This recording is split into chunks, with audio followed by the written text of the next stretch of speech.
Hi viewers, நான் ரொம்ப நாள் கழிச்சு வீடியோ போடுறேன் உங்களுக்காக. இன்றைக்கி நான் பானிபூரி செய்ய போகிறேன். அதுக்கு ஆச்சி பானிபூரி கிட் வாங்கியிருக்கேன். ஃபர்ஸ்ட் நம்ம வந்து பொட்டேட்டோ அண்ட் பீஸ் பாயில் பண்ணி எடுத்துக்கலாம். அதுக்கப்புறமா வந்து நம்ம பானிபூரிக்கு மெயினாக நிறைய ஆனியன்ஸ் தேவை. என்னால் கையிலலாம் கட் பண்ண முடியாது. ஸோ நான் வந்து சாப்பரில் போட்டு எடுத்துக்கிறேன். நல்லா ஃபைனாக சாப் பண்ணிக்கிட்டா தான் பானிபூரிக்கு நல்லா இருக்கும். அண்ட் பொட்டேட்டோவும் நல்லா வெந்துருச்சு. நெக்ஸ்ட் நம்ம பூரியெல்லாம் நல்லா ஃப்ரை பண்ணி எடுத்துக்கலாம். அப்புறமா பொட்டேட்டோ வந்து நம்ம மேஷ் பண்ணணும். அது மேஷ் பண்ணுறதுக்கே கையெல்லாம் வலிச்சுது, ரொம்ப நேரம் ஆச்சு. அதில் நான் என்ன போட்டேன்னு எனக்கு ஞாபகம் இல்லை. நீங்கள் உங்களுக்கு என்னெல்லாம் தேவையோ எல்லாமே போட்டுக்கோங்க.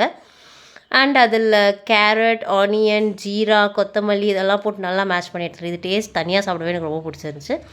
இதெல்லாம் அந்த கிட்லேயே கொடுத்தாங்க. இது வீட்டில் எக்ஸ்ட்ராவாக நான் ஒரு டைப் ஆஃப் ரசம் ப்ரிப்பேர் பண்ணேன். இந்த ரசமும் நல்லா இருந்துச்சு, ஆனால் கொஞ்சம் காரமாக இருந்துச்சு. ஃபைனலி இதுதான் பானிபூரி மேக்கிங் வீடியோ. நீங்களும் ட்ரை பண்ணிட்டு எப்படி இருக்குன்னு கமெண்ட் பண்ணுங்கள்.